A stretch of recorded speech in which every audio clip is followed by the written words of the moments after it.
Okay, so if you've watched that first video, hopefully you have a somewhat good idea of how we're doing the names in perspective. You need to pick two parts of your name, middle, last, first, middle, however you want to do it. Okay? So I've created my horizon line, I've created a vanishing point. All right. Then I had to think about how many letters were in each part of my name. So I did my middle name, so that'd be L-E-E, so that's why I have 3 boxes there. And then I did my last name, M-I-N-A-R-D, so there we go. Okay, now I sound like a country music star, Lee Minard. Okay, so now that I have created the boxes, and I just kind of eyeballed them and just made sure I had 1 box for each letter. Now I'm going to build the letters out of the boxes, and we start very basic with kind of a cube style. So get your ruler out, and you're just going to kind of build each letter. So we got the E's here. I'm going to do both of those at the same time. Might as well. All right. You want to try and keep everything pretty simple.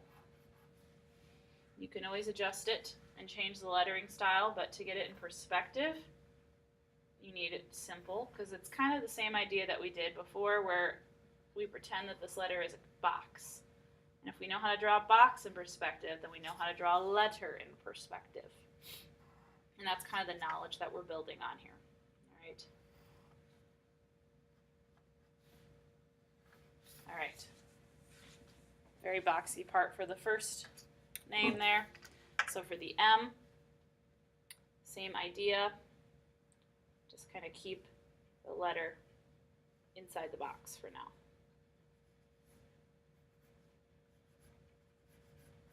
If you want to go back and change it or make it more graffiti style or certain letter style, that's fine. Just start with basic right now.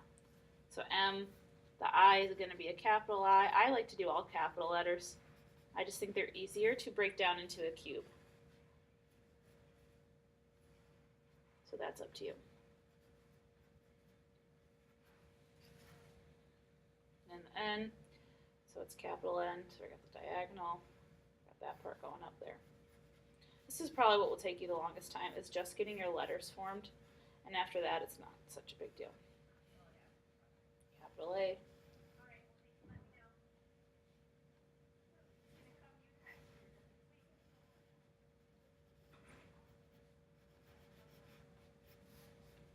R, kind of keep the R kind of blocky. The blockier it is, the easier it is for me to find it in perspective.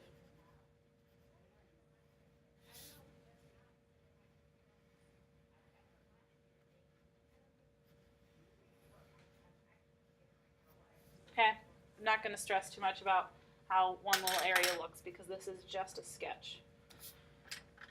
That's why you draw lightly until you get it the way you want it to be.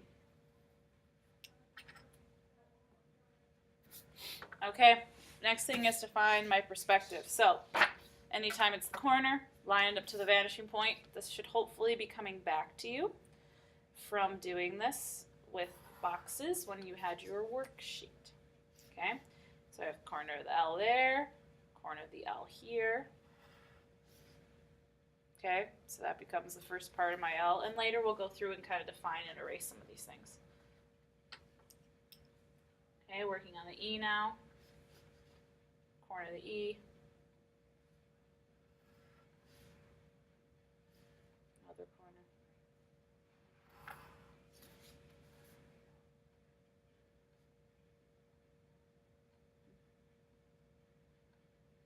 Okay.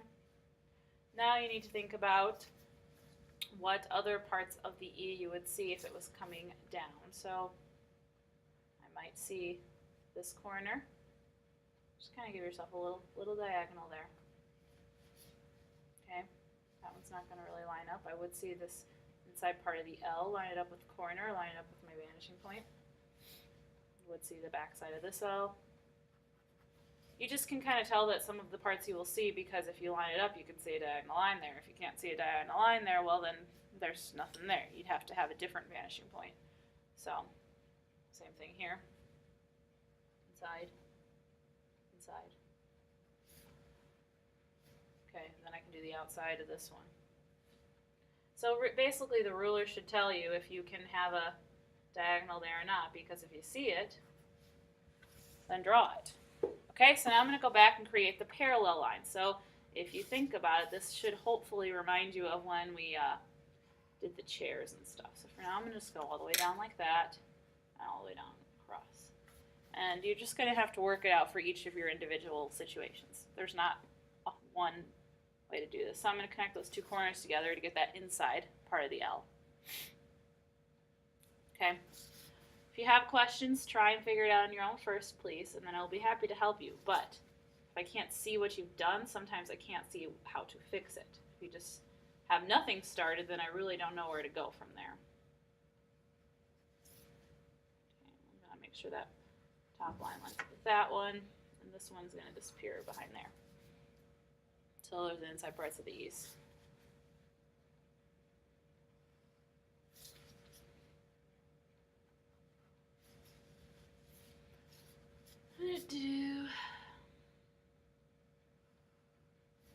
Okay, so that's the top.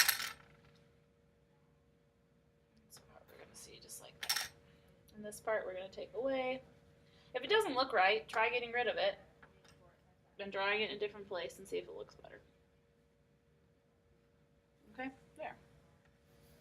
All right, so now I either keep these or I'm going to close them off just like you guys did last time with the horizontal line.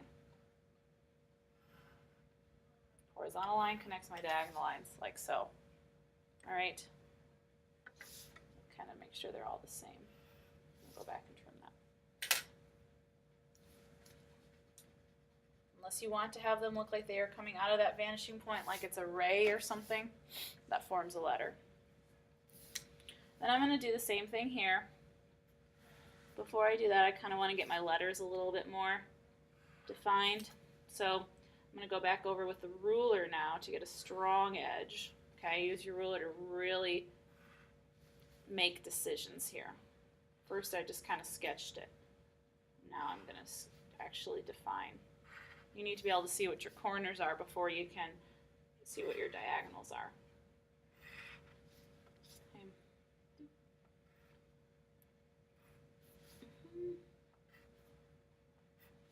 So you can see it's going to be a little bit better when you go back over it with your ruler. So don't worry about it if it's a little shaky at first.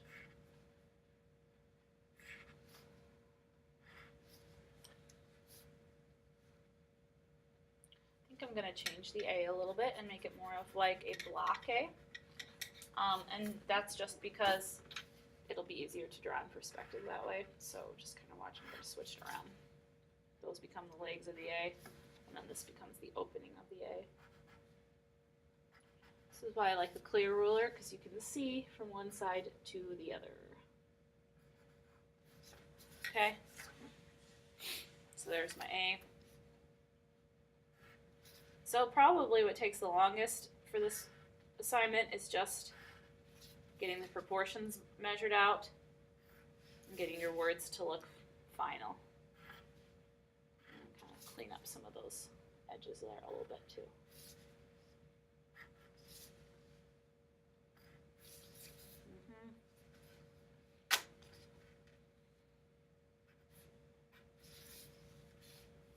I'm also going to make this D a little bit more blocky, just for ease of doing the perspective. It's closer to a cube shape. It's that much easier for me to draw it. All right, there, got the D's. All right, so now same thing I did with the top part of the name. I'm going to find corners, I'm going to line them up, and I'm going to get the diagonals, okay?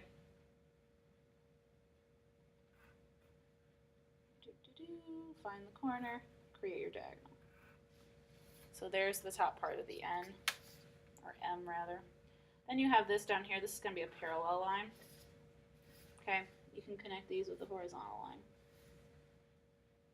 And you just have to kind of imagine it. So I'm going to go down to the bottom part of the M, find those corners there. All right, even this little point, line that up to my vanishing point. And again, like I said, if you draw it and it doesn't look right, try drawing it from a different angle. Okay, do the part of the eye here. Okay, inside corner part of the eye. Then connect it however I want it to be. I could have it go out farther like that, or I can just close it down now. Doesn't really matter. Depends on what you want it to look like. I do need to see how this kind of is going nowhere, so that means I need to have this inside part of the eye here. If it looks sort of unfinished, that's probably why, because you're missing part of your eye. So we're just going to draw that all the way up. And the more you do this, the more you're like, yeah, that doesn't look right, and then you try and change it. So you still kind of have to adapt. All right, there's the top part of my eye there. Okay. Kind of define these horizontal lines a bit here before I start drawing diagonals. So again, each corner to my VP, vanishing point. And as I get closer to the vanishing point, they're going to start to turn. Okay, you can draw it all the way to the vanishing point. I'll do that right here just so you can see. And that obviously gives a different look.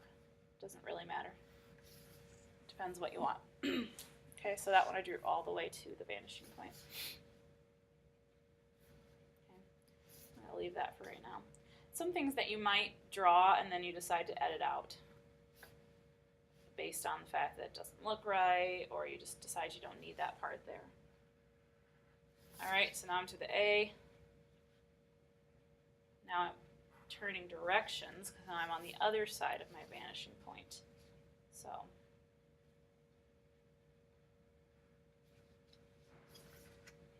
do the corners on the inside of the A. If you have any openings, those should be in perspective too.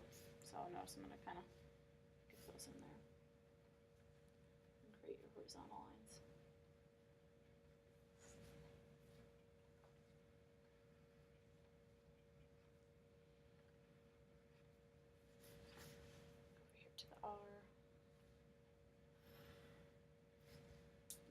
Part of the R, the inside corner, draw that up there. You can draw it all the way over too, because that's sort of like a tunnel look.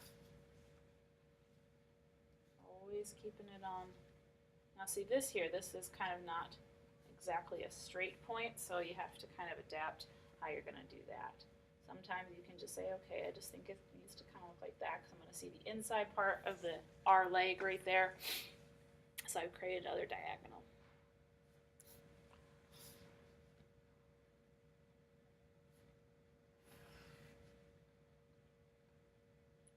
Each corner should have its own line. There's for the little D there.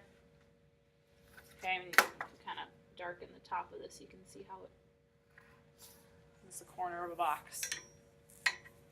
Okay, I'm going to draw the inside of the corners because this would be an opening, so I would see through it. And now I'm going to draw parallel vertical lines to the outside of the box. All right, so there you go. There's my country singing album cover. After you've done this, you need to decide what you want to do for colors. Look back at your worksheet because you're going to use your colors to kind of help you create some value so it looks sort of like it is coming out of this vanishing point, like the name is on the roadway and it's coming towards us, okay, essentially. So I just went back and continued drawing those diagonal lines to my vanishing point. Okay, so when you do these with the colors, I'm going to ask you guys to use Prismacolors. These are 10 times better than those ones in the white baskets, okay? And they're over in the plastic shelves that say HS colored pencils, all right? So I want to try and pick some colors that are going to go nicely together, and I want to try and add value to this in a way that makes sense. So usually you want to stick to some analogous colors. So I'll do kind of some purple, red, orange. Okay.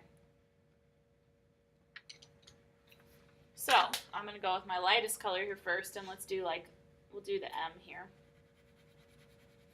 And I can mix other colors into this. I can kind of do various things here, but the simpler you keep it is best. At the end, we're going to outline these in Sharpie so you can really keep your nice diagonal, parallel, and horizontal lines, which you really need to be able to see the three-dimensionality. Okay? But the thing I like about Prismacolor, they're the best quality out there because you can really get rich color. Okay? So I'm just going to make this M orange. You can make each letter a different color if you want. You want to use the corresponding colors next to it, though, to add the shadows on the inside. So I'm going to show you that here in a minute. So look at the color wheel. So if I picked orange, I know the next colors next to it are going to be like red. And the color next to red then I have is purple. So I kind of pick whatever color and work my way across the color wheel.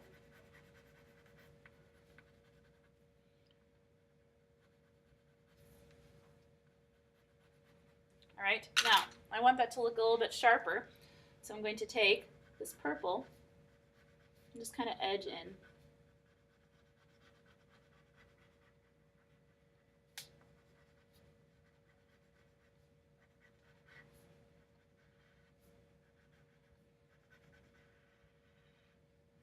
Okay, so the next thing that I'm going to do is take red, which is the color next to orange on the color wheel, and add the shadow part. So make sure your shadow is a different color than the letter itself. And if you watch, I'm going to mix a little bit of orange back into this so it looks more like a dark orange.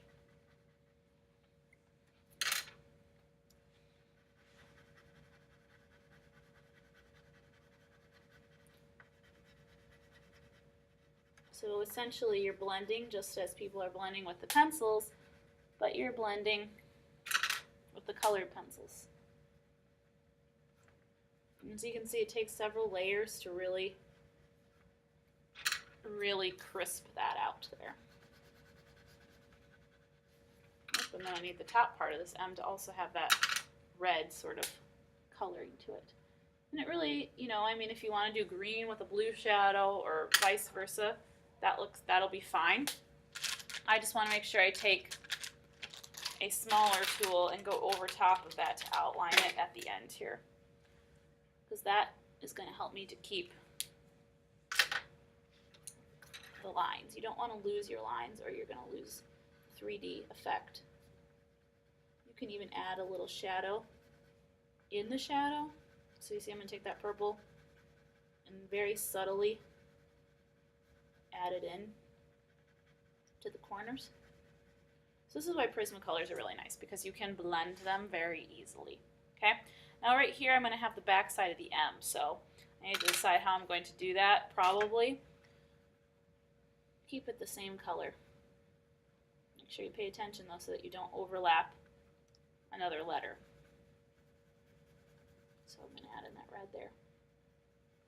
Okay, also I'm going to carry this all the way over to my vanishing point.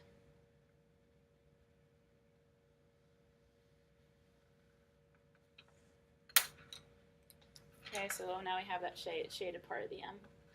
So I'm overlapping and blending the orange with the red, which was something you should have practiced on your worksheet.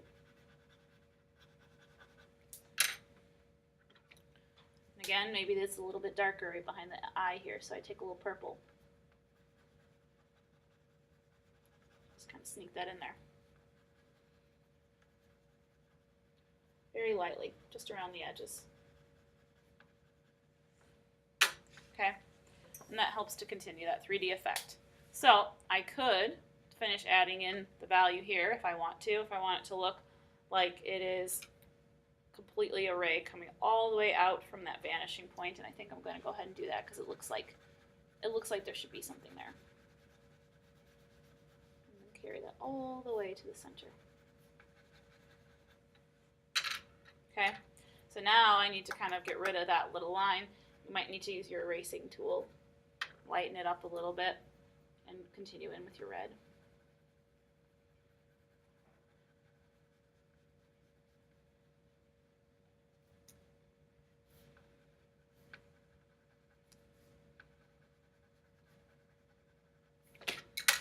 Okay, I'm going to take a little purple and just kind of smudge that out a bit. I'm trying to do is just get rid of the line that I had there. And I could have left it too. All right, so now I have my M, and it should hopefully feel like it's coming out of my vanishing point and approaching the viewer.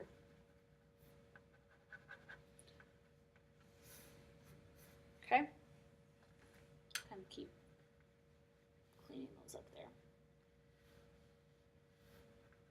Thing I love about the Prismacolor colored pencils is you can just layer these over and over and over again.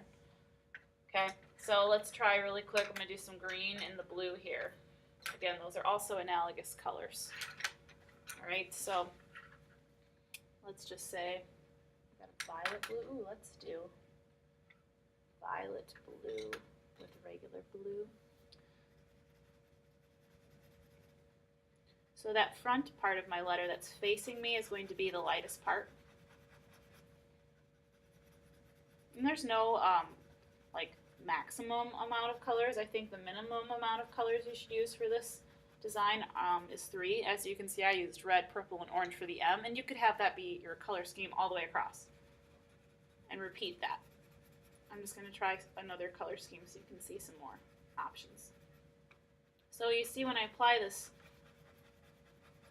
it at first is kind of patchy. It's not solid blue because I just want to have some room to blend if needed. Okay, now I'm going to take the violet blue and just kind of highlight my angles before I blend there so I don't lose them. I don't want to lose my angles. Okay, kind of highlight the edge of the front of the eyes so I don't lose that either. Okay, now I'm going to color in a bit. Again, just like when I did the M, it's going to start off kind of patchy because you want to have room to blend. If you press really hard and stuff to make it solid the first round, you're not going to have any room to go darker. So this is where my I crosses over into the top part of the letter. So this is where I'm going to first blend the violet into the blue color that is the front of my eye. So on this one I'm only using 2 colors. Now I'm going to blend the inside parts of the eye. And this goes right up next to the N there, so it's going to all be that same color.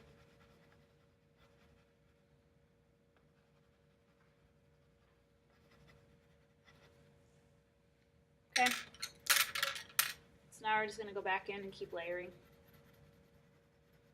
The key to making the blending look successful is layering and layering and layering.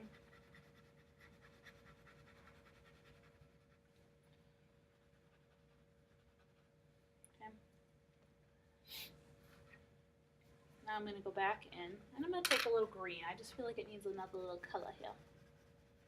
I'm going to mix in some green there.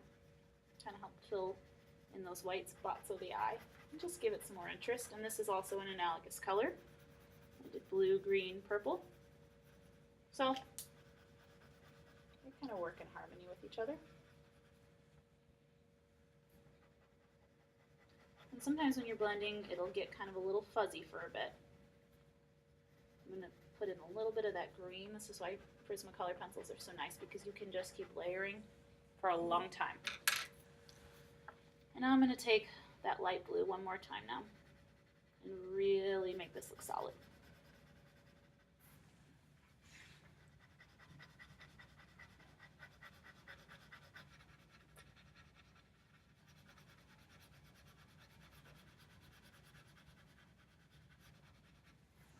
Okay. It looks a little bit darker on the screen than it does in real life, if you can see it, but same kind of idea. Okay, so you can see it's starting to have that sort of 3D feeling again. All right, and you could do this with any colors. If you want to use pink, just kind of place pink in red spot on the color wheel and then use the colors that are around that. So, all right, so you're just going to kind of keep going and add your values with your colored pencils.